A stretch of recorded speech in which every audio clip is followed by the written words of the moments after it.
अस्सलाम वालेकुम। आज के इस लेक्चर के अंदर हम फाइलम एकाइनोडर्मेटा को स्टडी करेंगे। एकाइनो का वर्ड एकाइन से निकला है जिसका मतलब होता है स्पाइनी, और डर्मेटा का वर्ड डर्म से निकला है जिसका मतलब होता है स्किन। यानी इन एनिमल्स की स्किन के ऊपर स्पाइंस मौजूद होते हैं। फॉर एग्जांपल यहाँ पर मैंने सी अर्चन की डायग्राम ड्रा कर रखी है। सो सी अर्चन को अगर आप देख रहे हैं तो यहाँ पर आपको स्पाइंस से नज़र आ रहे हैं। सो इसी वजह से इन एनिमल्स को एकाइनोडर्मेटा कहा जाता है, यानी इनकी बॉडी के ऊपर स्पाइंस मौजूद होते हैं। इसी तरीके से ये स्टार फिश है, सो इसकी बॉडी के ऊपर भी स्पाइंस होते हैं। इतने नोकीले नहीं होते लेकिन होते हैं, बट डेफिनेटली बियोलॉजी के अंदर एक्सेप्शंस भी होती हैं। इस फाइलम के अंदर कुछ ऐसे एनिमल्स भी हैं जिनकी बॉडी के ऊपर स्पाइंस नहीं भी होते, बट स्टिल कुछ करेक्टरिस्टिक्स ऐसी हैं जिसकी बेस पर इन्हें एक फाइलम के अंदर रखा गया है। सो एग्जांपल पहले स्टडी कर लेते हैं ताकि करेक्टरिस्टिक्स समझने में आसानी हो। सो कुछ फेमस एग्जांपल्स देखते हैं। एकाइनोडर्मेटा में सी स्टार आ जाते हैं, जिन्हें स्टार फिश भी कहा जाता है, but true name is sea star, क्योंकि ये फिश नहीं है। So sea star is a true name. इसके अलावा ब्रिटल स्टार समुद्र की सरफेस में छोटे छोटे सी स्टार की तरह के एनिमल्स होते हैं और क्लस्टर में रहते हैं। सी अर्चन राउंड स्ट्रक्चर है, यहाँ पर अगर आप देख पा रहे हैं तो इसके ऊपर स्पाइंस होते हैं, डिफरेंट टाइप के स्पाइंस होते हैं इसके ऊपर। सी कुकम्बर सी अर्चन की तरह ही होते हैं, बट ये थोड़े से लंबे होते हैं, खीरे के जैसे लंबे होते हैं, इसलिए इन्हें सी कुकम्बर्स कहा जाता है। फिर सी फेदर्स होते हैं, सी लिलीज होते हैं, डिफरेंट टाइप की एग्जांपल्स और भी हैं। अगर आप देखें ये सारे एनिमल्स देखने में डिफरेंट लगते हैं, बट इनके अंदर दो ऐसे करेक्टरिस्टिक्स हैं जो बहुत सिमिलर हैं या कॉमन हैं, जिसकी बेस पर इन सबको एकाइनोडर्मेटा के अंदर रखा गया है। वो दो मेन करेक्टरिस्टिक्स या कॉमन करेक्टरिस्टिक्स कौन से हैं? पहला आ गया वाटर वेस्कुलर सिस्टम। इन सब एनिमल्स की बॉडी के अंदर वाटर वेस्कुलर सिस्टम होता है, और ये सब एनिमल्स एडल्ट स्टेज के अंदर रेडियल सिमेट्री शो करते हैं। और रेडियल सिमेट्री आप जानते हैं, जब किसी एनिमल को हम मोर देन वन प्लेन से दो इक्वल हाफ में डिवाइड कर सकें तो ऐसे एनिमल्स कौन से होते हैं? रेडियल सिमेट्री वाले होते हैं। सो इनको हम ज़्यादातर 5 पेंटामेरस कह सकते हैं, यानी इन एनिमल्स को 5 प्लेन से हम दो इक्वल हाफ में डिवाइड कर सकते हैं। सो 5 साइडेड सिमेट्री है रेडियल में।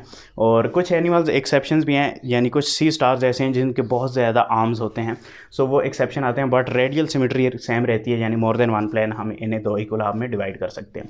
वाटर वेस्कुलर सिस्टम को थोड़ी देर के बाद स्टडी करेंगे, अभी आपको समझ नहीं आएगी। सो पहले हम हैबिटेट देख लेते हैं कि ये एनिमल्स आपको कहाँ पर मिलेंगे। ये एक्सक्लूसिवली मैरीन होते हैं, यानी सारे के सारे आपको समुद्री पानी के अंदर मिलेंगे। सिमेट्री इनकी रेडियल है, अभी हमने डिस्कस कर लिया। ट्रिप्लोब्लास्टिक हैं, तीनों जर्म लेयर्स मौजूद होती हैं, ectoderm, endoderm and mesoderm. Coelomates हैं, यानी बॉडी कैविटी इनके अंदर होती है। ऑर्गन सिस्टम इनका, यानी सिस्टम्स मौजूद हैं बॉडी के अंदर, और इनकी बॉडी के ऊपर स्पाइंस मौजूद होते हैं, mostly, not all the time, but spines मौजूद होते हैं। सर्कुलेटरी सिस्टम इनका ओपन है, और बहुत वीक सर्कुलेटरी सिस्टम हम इसे कह सकते हैं, क्योंकि इनकी बॉडी के अंदर हार्ट भी नहीं होता। So open circulatory system with no heart. Nervous system अगर देखा जाए तो नर्वस सिस्टम भी इनकी बॉडी के अंदर एब्सेंट होता है, बट नर्व रिंग मौजूद होती है, यानी ये जैसे आपको नज़र आ रहा है इसी तरीके से रिंग सी होती है, उसमें से कुछ नर्व कॉर्ड सी बाहर निकल रही होती हैं जो इनका काम चला लेती हैं। सो नर्व रिंग मौजूद होती है, बट नर्वस सिस्टम एब्सेंट होता है। रिस्पायरेशन की बात की जाए तो इनकी बॉडी के अंदर ट्रू रिस्पायरेटरी सिस्टम भी मौजूद नहीं होता। और सरफेस गिल्स होते हैं, यानी स्किन के ऊपर पोर्स हैं, वो सरफेस गिल्स का रोल प्ले कर रहे हैं, जिन्हें पेप्यूला भी कहा जाता है। और इसके अलावा रिस्पायरेशन का काम ये ट्यूब फीड से कर रहे होते हैं। वो जब हम वाटर वेस्कुलर सिस्टम को स्टडी करेंगे वहाँ पर हम देखेंगे ट्यूब फीड्स क्या होते हैं। सो स्केलेटन अगर इनकी बॉडी के अंदर हम देखें तो स्केलेटन इनका हाइड्रोस्टैटिक होता है, यानी ये जो वाटर वेस्कुलर सिस्टम है यही बेसिकली इनका स्केलेटन भी बना रहा होता है। इसके अलावा कैल्शियम कार्बोनेट यानी लाइम का भी कुछ स्केलेटन इनकी बॉडी के अंदर मौजूद होता है। डाइजेस्टिव सिस्टम इनका कंप्लीट है। रिप्रोडक्शन इनके अंदर सेक्सुअल होती है, और सेक्सुअल रिप्रोडक्शन में यानी ये यूनिसेक्सुअल एनिमल्स हैं, यानी डिफरेंट इनके सेक्स होते हैं, मेल फीमेल डिफरेंट होते हैं। डिफरेंट एनिमल्स में मेल फीमेल रिप्रोडक्टिव ऑर्गन्स मौजूद होते हैं। फर्टिलाइजेशन क्योंकि जो पानी के अंदर है तो एक्सटर्नल होती है, यानी एग भी बॉडी से बाहर रिलीज़ होगा, स्पर्म भी बाहर रिलीज़ होगा, बाहर मैटिंग होगी, फ्यूजन होगी, जाइगोट या फर्टिलाइजेशन होगी। So external fertilisation. और डेवलपमेंट इनडायरेक्ट है, यानी पहले लार्वा बनेंगे, फिर उसके बाद ये एडल्ट स्टेट में जाकर अपनी प्योर फॉर्म की प्योर शक्ल इख्तियार करेंगे। सो इसके अलावा एक्सक्रीशन की बात की जाए तो एक्सक्रीटरी सिस्टम भी इनके अंदर एब्सेंट होता है, और इनका जो मेटाबॉलिक वेस्ट है वो रिस्पायरेटरी सर्फेसेस के ज़रिए ही बॉडी से बाहर निकलता है, यानी बेसिकली हम कह सकते हैं कि वाटर वेस्कुलर सिस्टम से ही ये एक्सक्रीशन भी कर रहे होते हैं। सो यहाँ पर काफ़ी सारे करेक्टरिस्टिक्स अगर आप देखें तो इनके अंदर ट्रू वो करेक्टरिस्टिक्स एब्सेंट होते हैं, जैसे कि सर्कुलेटरी सिस्टम इनके अंदर कोई ख़ास नहीं है, नर्वस सिस्टम कोई ख़ास नहीं है, रिस्पायरेटरी सिस्टम कोई ख़ास नहीं है, एक्सक्रीटरी सिस्टम कोई ख़ास नहीं है, स्केलेटन कोई ख़ास नहीं है। तो अगर आप इनमें से चार करेक्टरिस्टिक्स को एक मैन इनका जो करेक्टर है उसके साथ ज्वाइन कर लें तो आपके लिए बहुत आसानी हो जाएगी। कौन कौन से? Circulatory system, respiration, skeleton and excretory system. ये क्योंकि इनके अंदर वीक हैं और ये सारे फंक्शंस इनका वाटर वेस्कुलर सिस्टम परफॉर्म कर रहा होता है। अब आपको वाटर वेस्कुलर सिस्टम समझाऊंगा तो आपको समझ आएगी। और ये अगर हम वाटर वेस्कुलर सिस्टम समझें तो आपने पहले ये समझ लेना है कि ये मैंने सी अर्चन की डायग्राम ड्रा कर रखी है, यानी ये ऑर्गेनिज्म है, इसे ओपन करके मैं आपको इसके अंदर का वाटर वेस्कुलर सिस्टम समझा रहा हूँ। ठीक है, अगर आप देखें तो वाटर वेस्कुलर सिस्टम में यहाँ पर एक पोर सा मैंने बनाया हुआ है, हॉल है। ठीक है, ये हॉल डॉर्सल साइड पर है, एनस के पास होता है, यानी इनका माउथ नीचे है और एनस वाली स्ट्रक्चर ऊपर है, और एनस के पास एक पोर होता है जो कैनाल से जुड़ा होता है, यानी एक ट्यूब के साथ जुड़ा होता है। वो ट्यूब जाकर नीचे रिंग फॉर्म लेती है और रिंग फॉर्म से फिर और छोटी छोटी कैनाल्स या ट्यूब्स निकलती हैं, ये तकरीबन 5 ट्यूब्स निकलती हैं। ठीक है, सो यहाँ पर ये जो ट्यूब है, इसका जो हॉल है ये बाहर को ओपन होता है, यहाँ से ये वाटर इन भी होता है इस कैनाल सिस्टम के अंदर और वाटर आउट भी होता है। सो इस पोर को कहा जाता है मेड्रीपोराइट। ठीक है, यानी इनका जो वाटर वेस्कुलर सिस्टम है उसमें वाटर कहाँ से इंटर हो रहा है? मेड्रीपोराइट से इंटर हो रहा है और यहाँ से एग्जिट भी हो रहा होता है। ठीक है, तो यहाँ पर अगर आप देखें तो आगे छोटी छोटी ट्यूब्स हैं जिन्हें वाटर कैनाल्स कहा जाता है। मेनली 5 ट्यूब्स होती हैं मेड्रीपोराइट वाली ट्यूब को छोड़ के, सो 5 ट्यूब्स होती हैं। ठीक है, अब ये जो वाटर कैनाल है इसके साथ कुछ छोटे छोटे फीट भी जुड़े होते हैं जिन्हें हम ट्यूब फीट बोलते हैं, यानी इनके छोटे छोटे पाँव से होते हैं जो बाहर बॉडी से बाहर निकले होते हैं। सो इन्हें ट्यूब फीट कहा जाता है। ये भी पानी से भरे होते हैं और इन ट्यूब फीट के पीछे एक मसल कह सकते हैं या जॉइंट कह सकते हैं, उसे हम एम्प्यूला बोलते हैं। ठीक है, सो पानी यहाँ से इंटर हुआ, वाटर कैनाल सिस्टम में पानी सारा इंटर हो चुका है। ओके, और यहाँ पर वाटर कैनाल सिस्टम के पास, इनके हर वाटर कैनाल सिस्टम के पास ट्यूब फीट्स भी होते हैं, यानी पाँव होते हैं जिनके अंदर यही वाटर एम्प्यूला से होता हुआ सीधा फीट्स में चला जाता है। सो ट्यूब फीट को ज़रा डिटेल से देखते हैं। जैसे ये स्ट्रक्चर है ना ट्यूब फीट और पीछे एम्प्यूला, इसे हम जूम इन कर लेते हैं। तो यहाँ पर अगर हम देखते हैं तो ये आ गया एम्प्यूला, यानी एक जॉइंट वाला रीजन जहाँ पर मसल्स मौजूद होते हैं, और ये एक्सटेंशन बॉडी से बाहर निकला होता है ट्यूब फीट, और ट्यूब फीट के एंड पर सक्कर भी मौजूद होता है। So this is ampulla, this is tube feet, और इसकी एंड स्ट्रक्चर पर सक्कर भी मौजूद होता है। अच्छा, ये जो ट्यूब फीट है इसकी मदद से ये एनिमल्स मूव करते हैं। स्टारफिश में भी होते हैं, सी कुकम्बर में भी होते हैं, यानी इस ट्यूब फीट की मदद से एकाइनोडर्मेटा मूव करते हैं। मूव कैसे करते हैं कि इनका जो एम्प्यूला वाला रीजन है इसमें जब पानी आता है, कहाँ से आता है? वाटर कैनाल सिस्टम से एम्प्यूला में पानी आता है। सो एम्प्यूला का जो रीजन है इसमें मसल्स होते हैं, ये या कॉन्ट्रैक्ट करेगा या रिलैक्स करेगा। जब ये कॉन्ट्रैक्ट करेगा तो आगे ट्यूब फीट स्ट्रेट हो जाएगा। ठीक है, आगे को मूव करेगा।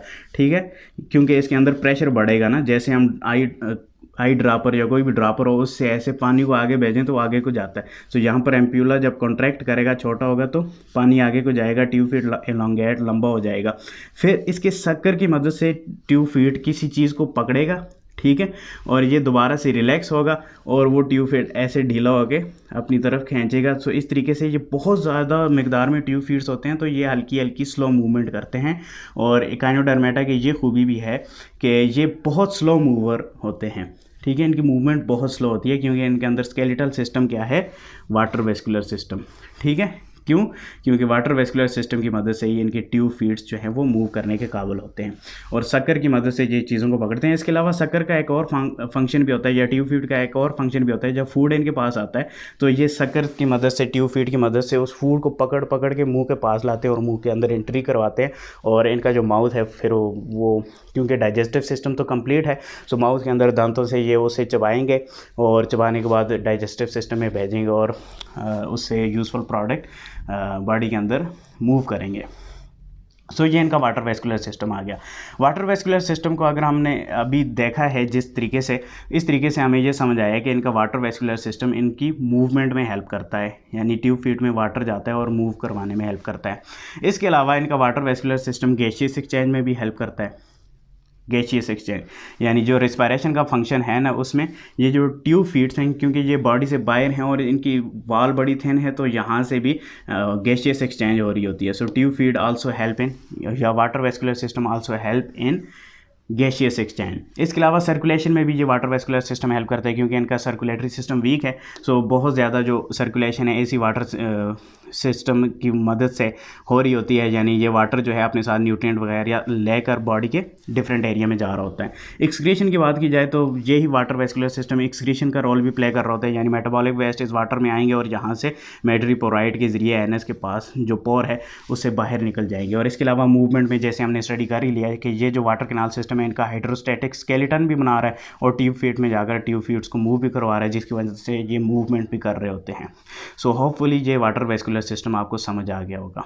अब हम यहाँ पर इनकी स्ट्रक्चर को थोड़ा सा और डिटेल में देख लेते हैं। उससे पहले मैं आपको बताऊँ, जैसे ये अगर स्टार फिश को अगर हम देखते हैं ना, तो स्टार फिश को जैसे ये सामने से देख लें, ऐसे ऐसे कर देना, बॉडी में ये पानी में ऐसे तैर रही होती है, ठीक है। सो इसका ये जो ऊपर वाला एरिया है ना, इसे एबोरल सरफेस कहा जाता है। इसमें एनस मौजूद होता है और इसका माउथ जो है वो नीचे वाली यानी समुद्र की फेसिंग में इसका माउथ मौजूद होता है, जिसे ओरल सरफेस कहा जाता है और वो माउथ वाला रीजन होता है, ठीक है। इसके अलावा कुछ ऐसे भी हैं जैसे सी फेदर वगैरह, उनका माउथ ऊपर वाली सरफेस पर होता है और एनस नीचे होता है। इसके अलावा सी अर्चिन को देख लें तो यहाँ पर अगर सी अर्चिन को हम ओपन करके देखें तो सी अर्चिन की बॉडी के अंदर भी 5 आर्म्स मौजूद हैं, बट वो इस तरीके से फोल्ड होकर फुटबॉल की शक्ल उन्होंने इख्तियार कर ली है। यहाँ पर अगर आप देखें 1 2 3 4 5, जैसे स्टार के फिश के 5 आर्म्स हैं, इसी तरीके से इनके भी 5 आर्म्स इस तरीके से अंदर को फोल्ड हुए होते हैं। सो तकरीबन सारी चीज़ें हमने डिस्कस कर ली हैं। होपफुली आपको लेक्चर समझ में आया होगा। क्विकली रिव्यू कर लेते हैं आज के इस लेक्चर में हमने क्या स्टडी किया। फाइलम एकाइनोडर्मेटा ऐसे एनिमल्स हैं जिनकी स्किन के ऊपर स्पाइंस मौजूद होते हैं। एग्जाम्पल में हमने sea star, brittle star, sea urchin, sea cucumber को स्टडी किया। इनके अंदर 2 ऐसी कॉमन करेक्टरिस्टिक्स हैं कि ये सारे एनिमल्स एकाइनोडर्मेटा के अंदर डाले गए हैं। पहली करेक्टरिस्टिक क्या है कि इनकी बॉडी के अंदर वाटर वेस्कुलर सिस्टम होता है। दूसरी करेक्टरिस्टिक क्या है कि इनकी बॉडी रेडियल सिमेट्री की होती है। वाटर वेस्कुलर सिस्टम को जब हम देखते हैं तो वाटर वेस्कुलर सिस्टम बहुत सारे फंक्शंस परफॉर्म कर रहा होता है, यानी गैसियस एक्सचेंज कर रहा होता है, इनकी बॉडी के अंदर सर्कुलेशन का फंक्शन भी परफॉर्म कर रहा होता है, एक्सक्रीशन भी कर रहा होता है, मूवमेंट में भी हेल्प कर रहा होता है। और वाटर वेस्कुलर सिस्टम क्या होता है वो हमने स्टडी कर लिया। हैबिटेट इनकी मेरीन में सिर्फ आपको मिलेंगे, लैंड पर भी नहीं है और फ्रेश वाटर में भी नहीं होते। रेडियल सिमेट्री इनकी होती है, ट्रिप्लोब्लास्टिक एंसिलोमेट्स हैं, ऑर्गन सिस्टम इनके अंदर मौजूद होता है, स्पाइंस होते हैं बॉडी के ऊपर, सर्कुलेटरी सिस्टम इनका ओपन है और हार्ट नहीं होता, नर्वस सिस्टम एब्सेंट है, नर्व रिंग होती है, रिस्पायरेशन सरफेस गिल्स की मदद, पेपुला जिन्हें कहा जाता है उनकी मदद से कर रहे होते हैं और ट्यूब फीड की मदद से रिस्पायरेशन कर रहे होते हैं, जिसमें हमने कहा water vascular system gaseous exchange में हेल्प करता है।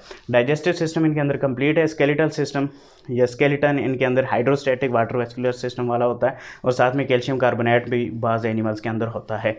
और रिप्रोडक्शन अगर हम देखें तो सेक्सुअल, ये यूनिसेक्सुअल एनिमल्स हैं। फर्टिलाइजेशन इनके अंदर, फर्टिलाइजेशन एक्सटर्नल होती है, डेवलपमेंट इनडायरेक्ट होती है और एक्सक्रीटरी सिस्टम इनका क्या है, एब्सेंट होता है और metabolic waste water vascular system के ज़रिए बॉडी से बाहर जाते हैं। होपफुली आपको लेक्चर समझ में आया होगा। नेक्स्ट लेक्चर तक के लिए मुझे इजाज़त है। शुक्रिया, अल्लाह हाफ़िज़।